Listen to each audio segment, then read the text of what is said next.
Good afternoon, ladies and gentlemen, and it gives me great pleasure to welcome you to this event here at the Austrian Embassy. And I want to say a special word of welcome to Commissioner Potocnik, who has joined us for this lunch hour, Commissioner for Science and Technology in the European Commission. And my personal pleasure is all the more great because Commissioner Potocnik and I have been old comrades in arms when it came to the last enlargement, and we've been involved in many, many rounds of negotiations and many visits of my part to Ljubljana, many visits of Lisbon to Vienna, where we tried to hammer out or smooth the path of the successful path of Slovenia into the fold of the European Union.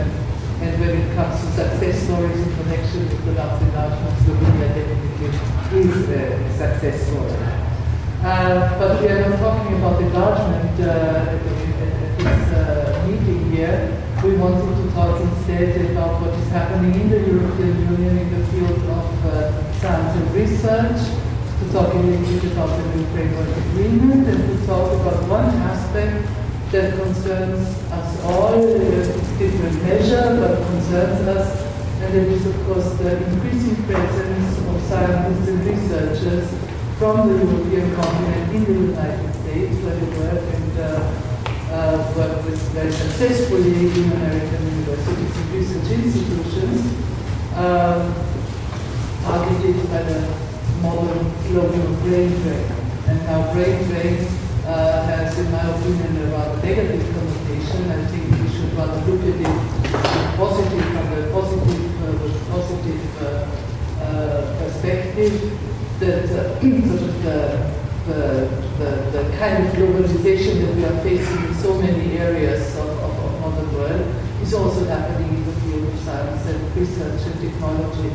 and that this is to mutual advantage if we handle it carefully and properly. We have, as far as Austria is concerned, on a national level, we have already some years ago established a kind of electronic network among our scientists and researchers who are working in the United States to connect them among themselves and to assure by electronic means and virtual reality their presence, continued presence also in Austria. And this network has worked quite successfully, and I think we are now looking, or we are going to hear about the endeavor of building something similar up on the European level. It is also interesting to know, and this is my personal experience when I talk to our countrymen who are working in Harvard and Stanford, that it is less the material advantages that they have here, but that it is really the critical mass of researchers and intelligence that is working in similar fields in which they are playing. And that's a very important aspect, because it is something that if somebody is doing research in sort of cutting-edge areas of this particular field, he might not find that same critical mass of other thinkers and other researchers in the country that he came from or the ground that he came from. And that again is something that one can perhaps make up for with the means of modern technology. We have on the European level, and this is also something that we are going to talk about in this meeting, developed those two different additional instruments.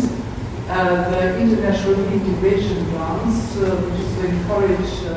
scientists to come back and make it easier for them to come back, as well as the excellent team contracts, which give special awards to researchers from Europe who are doing excellent work here, and which is sort of kind of reward, but also an inducement not to lose the contact to the European heritage completely. With this, I would like to pass on the floor to